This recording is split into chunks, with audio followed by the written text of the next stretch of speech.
দেখুন কালারটা এবার এসে গেছে, দেখছেন হলুদ দেওয়াতে কালার চলে এসছে।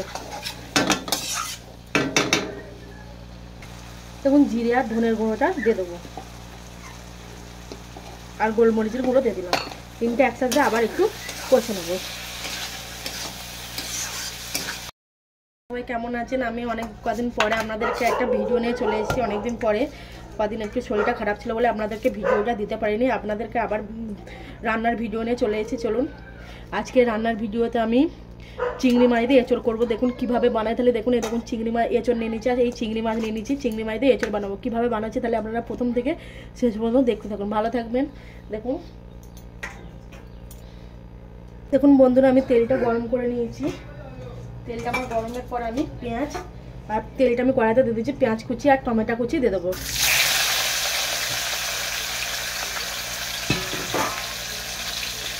পেঁয়াজ আর টমেটো কুচিটাকে আমি দিয়ে দিলাম।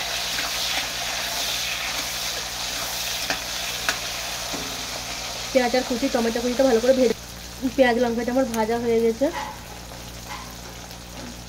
পেঁয়াজ লঙ্কাটা ভাজা হয়ে গেছে, আমি মশলাটাকে দিয়ে দেবো। ইতি মশলাটাকে আমি বেটে রেখেছি আগে থেকে। কাঁচা লঙ্কা, লাল পাকা লঙ্কা, 4 মগজ আদা, রসুন, মশলাটাকে আমি দিয়ে দিলাম, দিয়ে ভেজে ভেজে নেবো।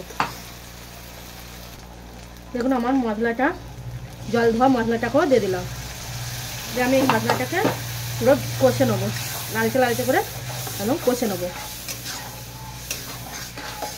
আদা রসুন আর কাঁচা লঙ্কা আছে, আর 4 মগজ দেওয়া আছে, আর কিছু নাই এই মশলাতে। আমার মশলাটা কষা হয়ে গেছে, কিন্তু আমার ফোনটা খারাপ হয়ে গেছে বলে আমার ছবিটা ভালো আসছে না বন্ধুরা। দেখুন আমার মশলাটা কষা হয়ে গেছে। আমি এবার এঁচড়টা সেদ্ধ করে রেখেছিলাম, এঁচড়টাকে দিয়ে দিলাম। এঁচড়টাকে দিয়ে একইভাবে ভালো করে কষে নিতে হবে। দেখুন এঁচড়টাকে দিয়ে আমি আঁচটাকে হালকা করে দেবো।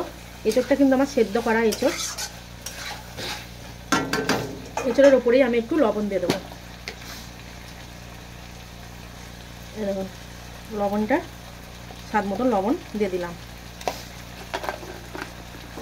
আমি কিন্তু এটা কাঁচা লঙ্কা দিয়ে বানাচ্ছি, আমি গুঁড়ো লঙ্কাটাই ব্যবহার করি না, করবো না। এই দেখুন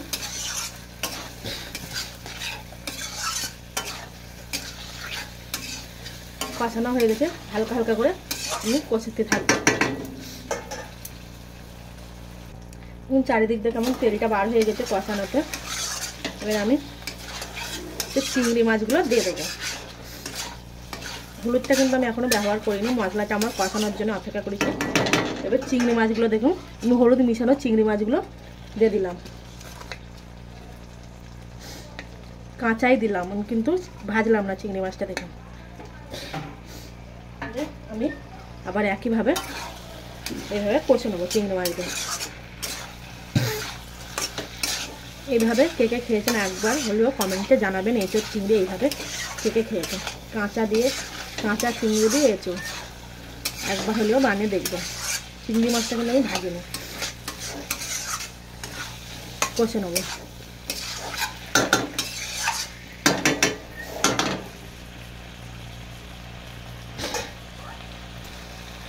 আমি এবার হলুদটা লাস্টে দিয়ে দেবো। চিংড়ি মাছটা কষানোর পরে আমি একটু হলুদ দিয়ে দেবো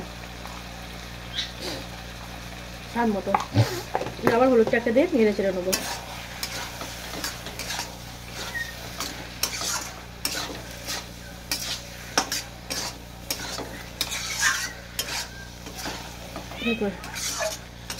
কালারটা এবার এসে গেছে, দেখছেন হলুদ দেওয়াতে কালার চলে এসছে। দেখুন জিরে আর ধনের গুঁড়োটা দিয়ে দেবো, আর গোলমরিচের গুঁড়ো দিয়ে দিলাম।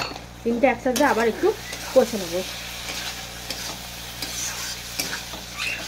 সব মশলাগুলো কিন্তু আবার একে একে দেওয়া হয়ে গেছে।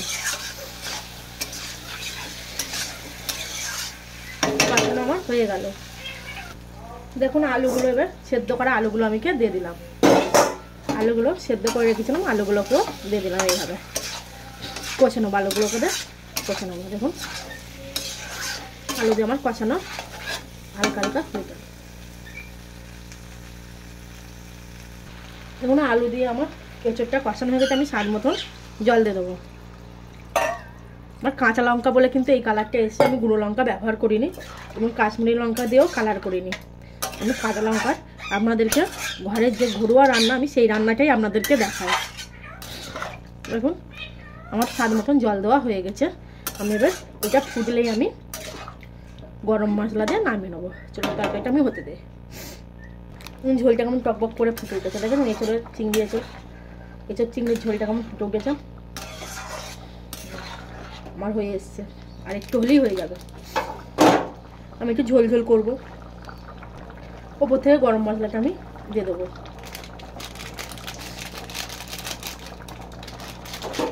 এইসব তরকারিতে একটু গরম মশলা না দিলে খেতেও ভালো লাগে না, দেখবেন এই ঝোলটা বসে যাবে, এই ঝোলটাকে আর মারবো না। এবার গ্যাসটাকে আমি অফ করে দেবো, তরকারিটাকে নামিয়ে নেবো।